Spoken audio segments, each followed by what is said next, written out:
že v tomto tutoriáli si ukážeme hlavne prácu s vrstvami, že ja si vrstvu pozadia zduplikujem, pravím duplicate layer, OK, alebo takisto existuje skratka Ctrl-J, takže Ctrl-J a vytvorila sa mi znovu ďalšia kópia. Tieto vrstvy, ak sú nepotrebné alebo chcem dať preč, tak buď spôsobmi, že si ich môžem označiť, ktoré chcem vyhodiť, a použijem delete. Teraz vrátim krok späť. Vidíme, posledná úprava bola delete. Prekliknem sa, jedna kópia.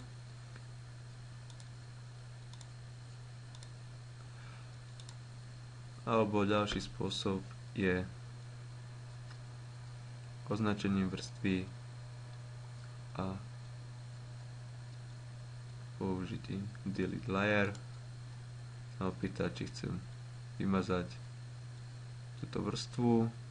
Potvrdím buď áno alebo nie. Ešte dám nie.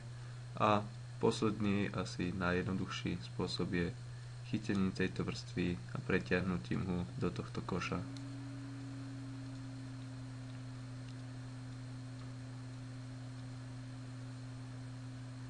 Ďalej, pre prehľadnosť vrstiev, najmä ak tam máme nejaké menšie prvky a v náhľade ju vôbec nevidíme, tak si môžeme vytvárať názvy pre tieto vrstvy. To buď pravím a layer properties.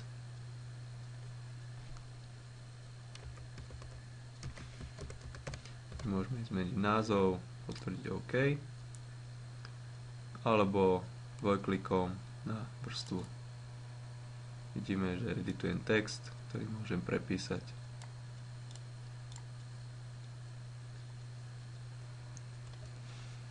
Takže ďalej ja si túto vrstvu odfarbím.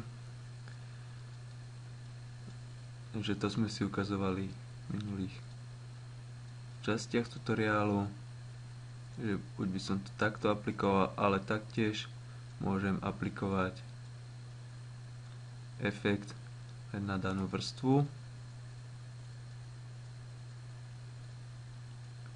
alebo na vrstvy, ktoré sa nachádzajú pod týmto efektom, vytvorením vrstvy efektu, kde vlastne kliknem na tento bielo-čierny kruh a mám možnosti nejakej výplne alebo adjustácie.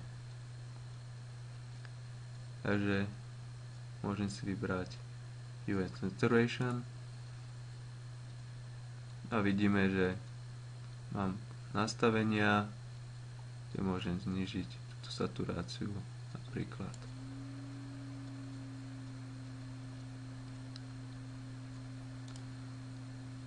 A teraz mám vytvorenú vrstvu s touto vlastnosťou, ktorá mi automaticky upravuje vrstvy pod ňou.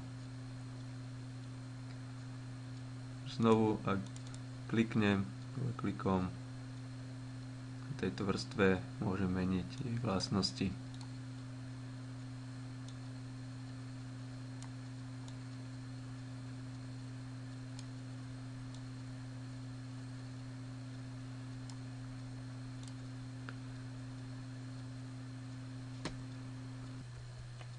Takisto vidíme, že má automatickú masku táto vrstva, takže buď pred vytvorením by som mal vytvorenú určitú selekciu a pri vytvorení takejto vrstvy by sa mi automaticky vytvorila maska na základe tejto selekcie, takže môžeme si to ukázať. Vymažem túto vrstvu a vytvorím si selekciu.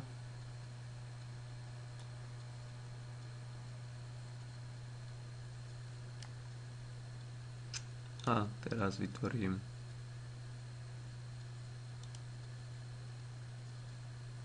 vrstvu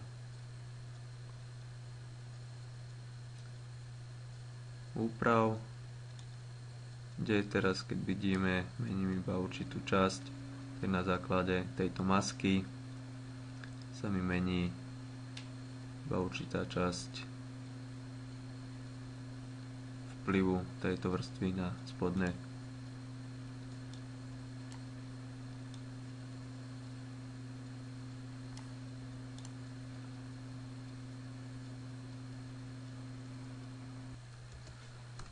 Ďalej si vytvoríme text, takže klikneme na ikon textu,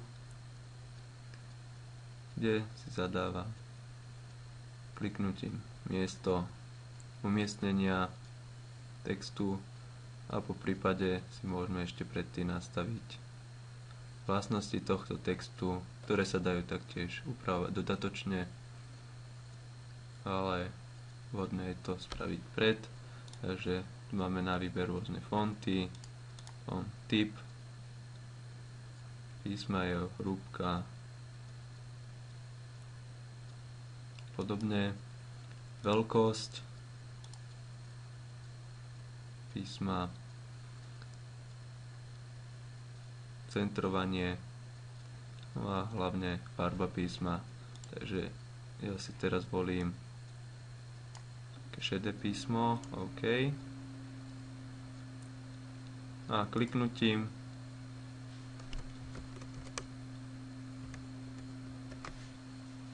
vytváram text.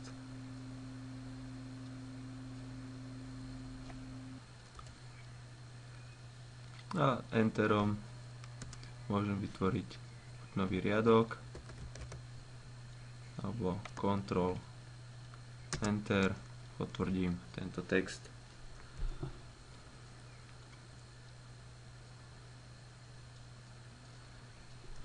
Tento text sa momentálne správa ako vektorovo, takže možno ho prepisovať, upravovať jeho základné vlastnosti, ale nemožno nám vytvárať rôzne efekty. V takom prípade by sme ho museli rasterizovať a to pravím kliknutím na vrstvu tohto textu a máme možnosť rasterizovať type. Čo to momentálne nepotrebujeme. Ak chcem editovať tento text, tak musím mať zapnutú funkciu text a kliknutím na tento text vidíme, že sa objavujem v editácii. Môžem zmazať, prepísať, prípadne označím, môžem zmeniť farbu,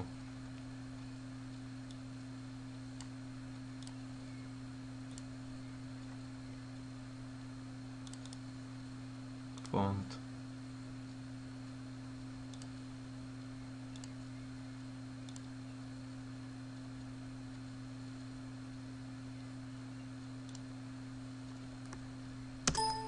a podobne.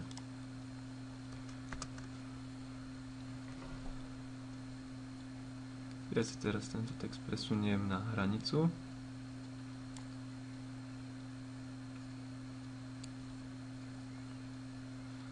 Momentálne vidíme, že mi nevytvára žiadny vplyv táto vrstva saturácie, ale ako náhle by som tento text presunul pod túto vrstvu, tak už vidíme, že sa mi prekrýva aj cez tento text. Ak by som ho presunul ešte pod danú vrstvu, tak vidíme, že mi zmizla, pretože sa nachádza za touto vrstvou, ktorá je plná, nemá žiadnu priehľadnosť. Túto priehľadnosť dokážeme meniť spôsobom, že kliknem na vrstvu a o možnosť výber priehľadnosti, že vidíme, ako náhle som znížil priehľadnosť, tak už mi presvitá popod mnou text.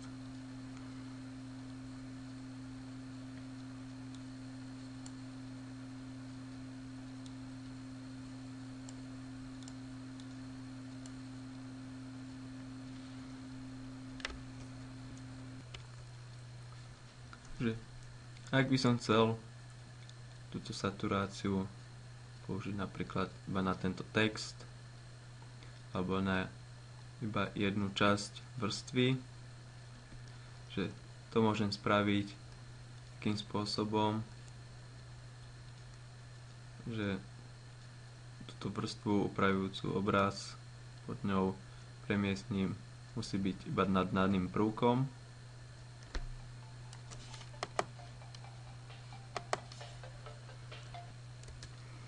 Takže ak by som to chcel aplikovať len na text, tak to mám umiestnené nad textom a teraz kliknem na túto vrstvu tých úprav, pravím a dám položku Create Clipping Mask. Takže keď to priblížim, aplikuje sa mi iba na tento daný text. Vznikol taký odkaz. Ďalej, ak by som to chcel krok späť, som to chcel aplikovať len na to prekrytie, na tú vrstvu pod ňou.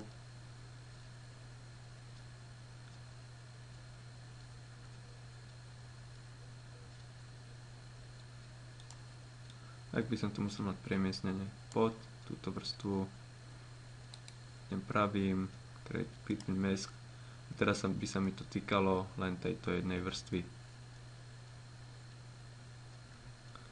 Takže ja si vytvorím takú pomocnú vrstvu na ukážku, layer 1.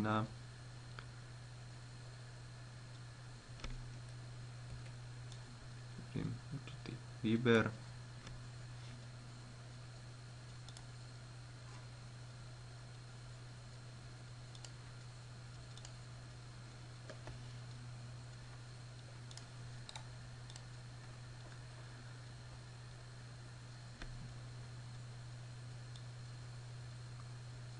Teraz ten výber presuniem pod. Vytvorím ešte orzaveckú masku pre prekrytie.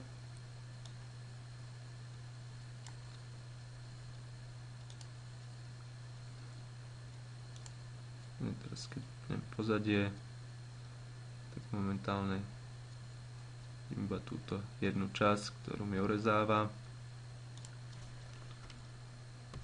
Použijem inverziu. Tak mám vytvorený takýto otvor v nej. To zapnem späť. A tu vidíme, mám vytvorenú Clipping Mask na túto vrstvu prekrytie, takže iba mi to vplýva na tú jednu vrstvu.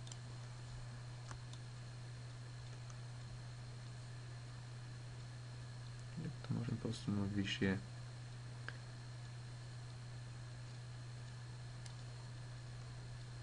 Ak by som zrušil Clipping Mask, tak to znovu pravím, Release Clipping Mask a vidíme, že mi to teraz vplýva podľa toho, ako má iba masku táto vrstva úprav, takže už presne podľa tej masky mi to upravuje daný obraz pod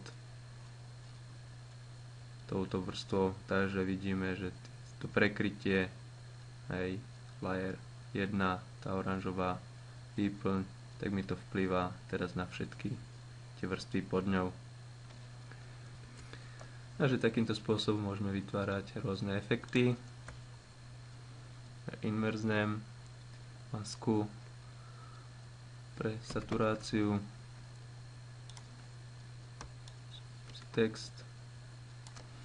Takže takto môžeme vytvoriť rôzne úpravy obrázku.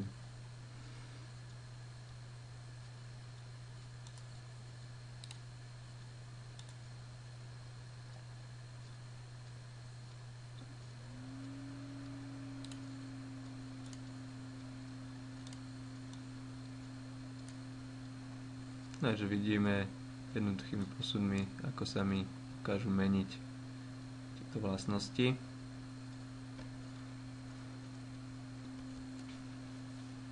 Takže taktiež možno meniť vplyv aj týchto vrstiev, keď sú vytvorené ako orezávacie masky.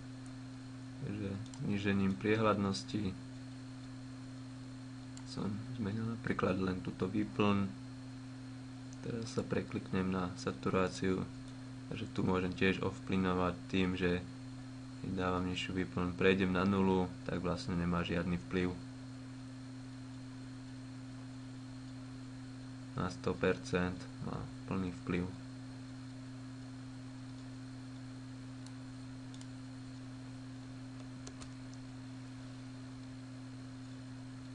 Tieto masky možno kopírovať na iné vrstvy veľmi jednoducho.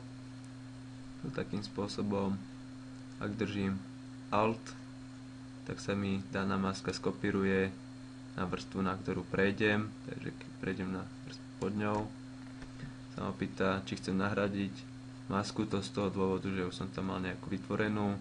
Potvrdím a vidíme, že sa mi aplikovala taká istá maska vrstvu pod ňou.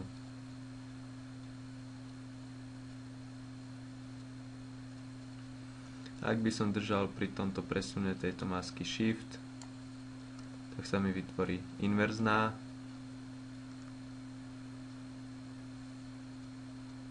maska s tým, že sa mi presunie. Ak by som držal Ctrl, tak táto maska sa len presunie na druhú vrstvu. Ja teraz vrátim späť tým, že ju inverznem. Ctrl I.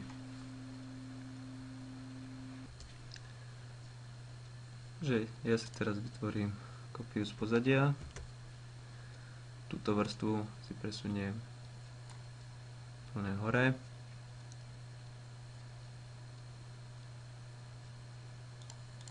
Môžem si ju premenovať.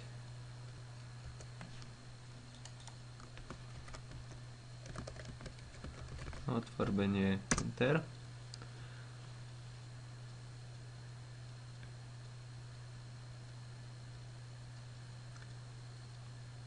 Teraz si túto vrstvu odfarbím.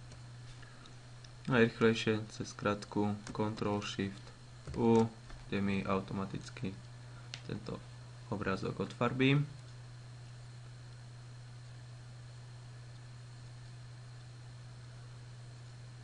A teraz mám tu možnosť prekrývania tejto vrstvy i vlastnosti, kde sú základné kategórie, najmä vplyv na tiene, tmavé miesta, potom vplyv na svetlá a svetlé miesta, celková úprava týchto obrázkov, tejto vrstvy, prípadne vplyv, ako je rozdielnosť farieb na vrstvách, ktoré sa nachádzajú pod ňou, alebo celkovo prefarbenie, prípadne odsaturovanie daných vrstiev pod touto vrstvou momentálnej, na ktorú tu ideme aplikovať, je odfarbenie. Takže keď to budem prechádzať, prvé je vytvorenie šumu obrázka. Ďalej už vidíme, ako sa mi to bude meniť. Ja teraz sa jednoduchým posúvaním šípkami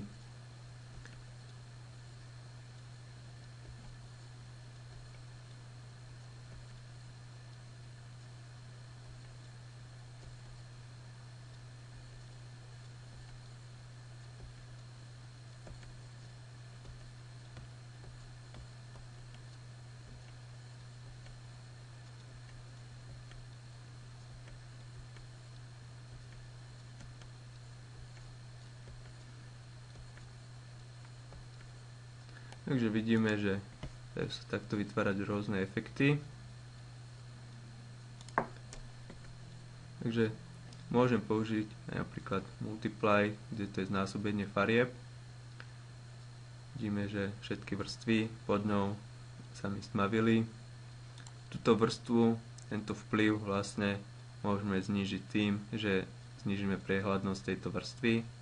Takže ak znížim tú priehľadnosť, vidíme, že sa mi to vracia do pôvodného stavu.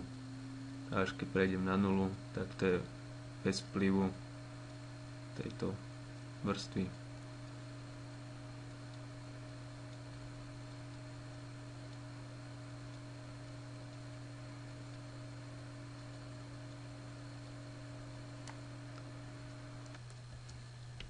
Takže si nechám to multiply na 100%.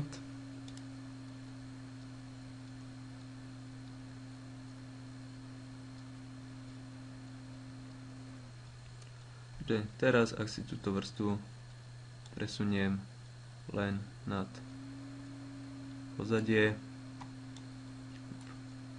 tak vidíme, že mi momentálne vplýva len na to pozadie.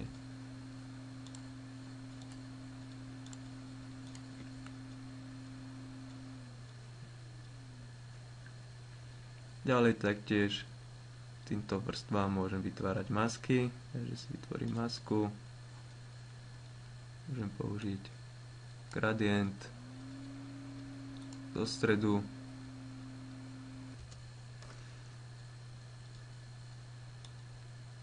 A vytvorím si masku gradientu a vidíme, že okraje mi zostali tmavšie funkciou multiply tejto vrstvy a stred sa mi dosvetlil, kde vlastne nie je skoro žiadny vplyv.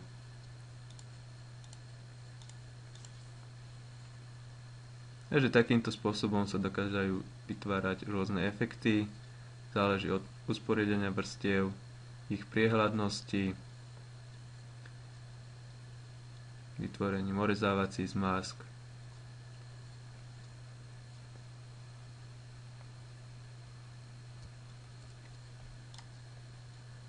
Môžem to snížiť.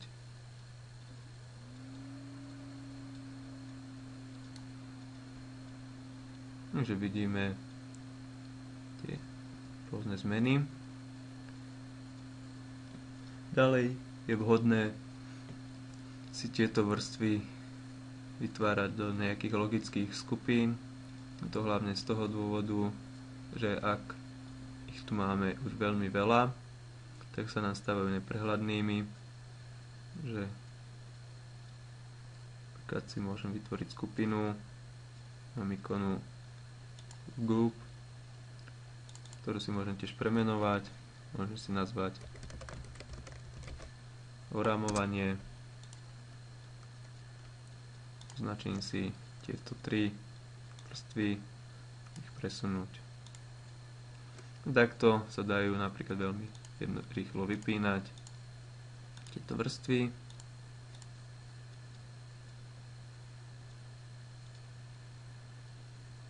A zmenšením šípky môžem rozbalovať toto menu tejto skupiny daných vrstiev. Takisto, ak mám označenú skupinu, tak na základe to značenia môžem presúvať komplet celú skupinu, čo sa v nej nachádza. Nemusím vyberať jednotlivé prvky, ale presuniem celú skupinu. Takže takto napríklad by som si mohol vytvoriť skupinu aj text, do ktorej by som presunul môj názov. No dokážem si veľmi sprehľadniť prácu s týmito vrstvami.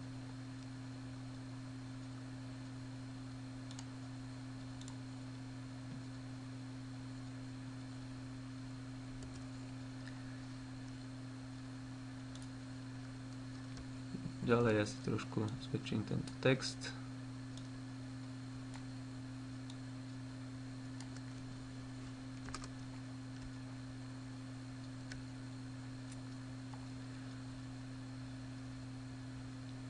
Takže môžeme vytvárať rôzne módy, ako je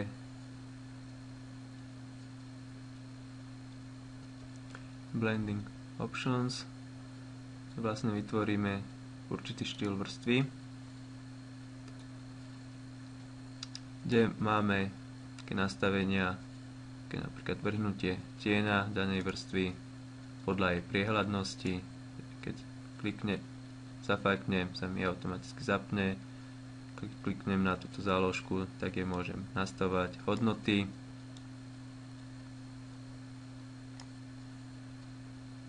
Takže smer uhla napríklad tohto tieňa, takisto vzdialenosť, veľkosť, farbu, prípadne tiež mód prekrývania. Takže ak by som to zmenil na bielu farbu, momentálne vidíme nič, lebo biela mi neznásobuje tmavosť, neprekrýva tie farby, takže by som mohol dať zase svetlosť, takže vidíme, že mi to zase zosvetlilo, že tu bol taký svetlý tieň.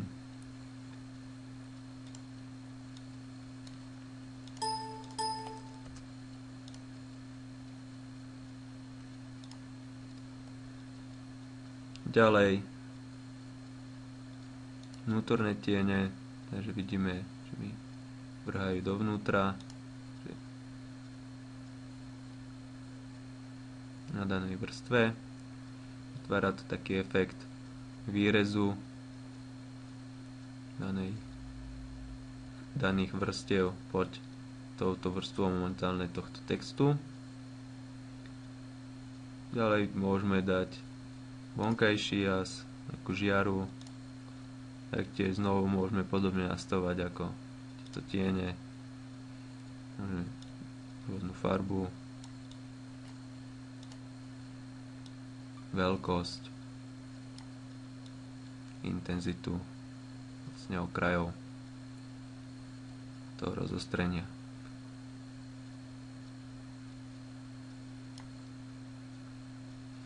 Takisto možno vytvoriť vnútornú žiaru.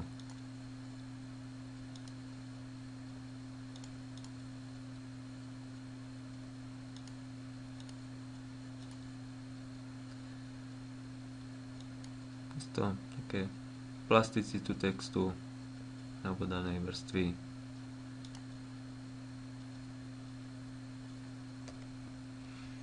Ďalej rôzne prekrývania tej farby, že môžeme tento text celý prefarbiť alebo voľnú farbu.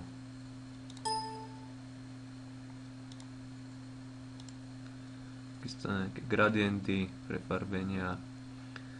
A ešte čo sa dosť často využíva je obrys, takže môžeme si to ukázať, že tu máme veľkosť toho obrysu, hrúbky, vidíme tenké, potom môže byť tento obrys zvonku, vnútri alebo centricky zarovnaný. Znovu možnosť blend modu, intenzity priehľadnosti tohto obrysu a takisto farbu.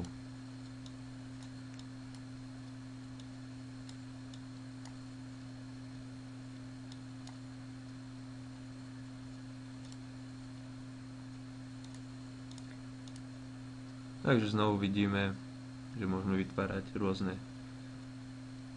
kombinácie, ktoré nám vytvoria rôzne efekty.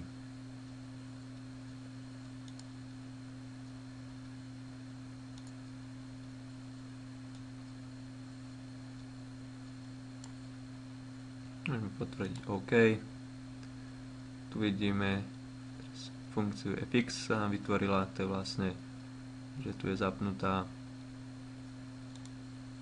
táto úprava tejto vrstvy. To štýl, layer style.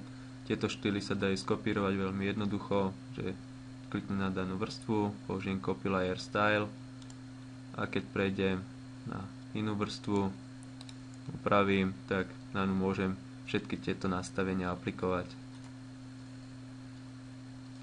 Takže vidíme, že mi to vytvorilo oramovanie taktiež na vrstve, na ktorú som toto aplikoval. Vidíme, keď to mám rozvinuté, tak môžem znovu vypínať viditeľnosti, napríklad týchto nastavení.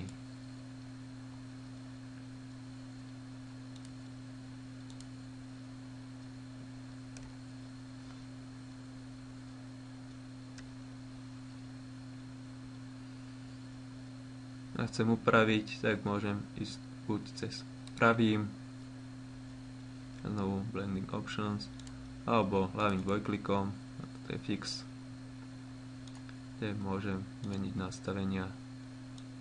Môžem pri tomto obrise užiť väčšiu hrúbku, inú farbu. OK.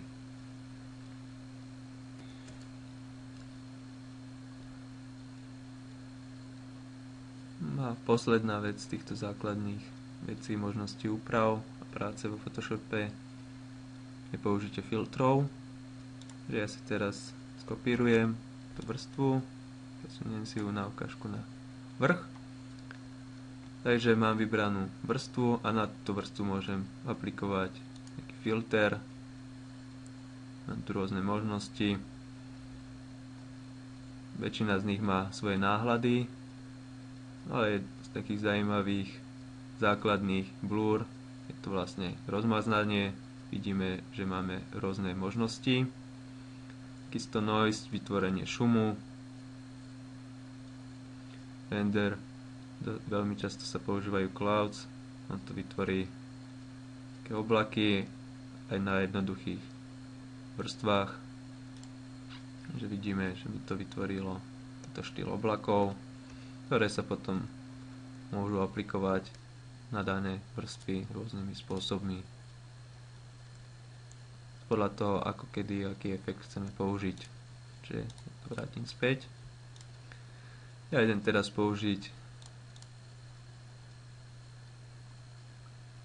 rozmazanie základné gaussovské, kde si volím veľkorosť rozmazania pixelov, takže vidíme podľa toho, ako sa pohybujem, tak už ak mám zapnuté preview, tak sa mi to mení na obrázku.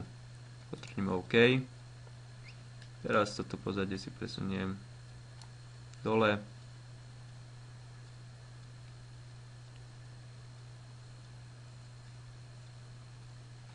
No vidíme, že to mám teraz rozmazané. Pre lepší efekt by bolo vhodné použiť to skôr v tomto orámovaní. Takže by som to mohol presunúť.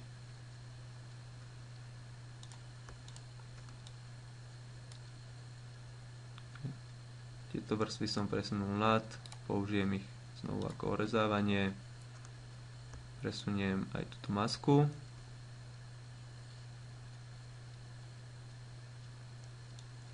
To prekrytie.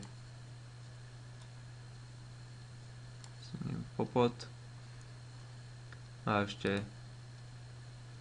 skopírujem tieto nastavenia vrstvy, aplikujem ich to nerozmazanú, teda vlastne rozmazanú vrstvu, past,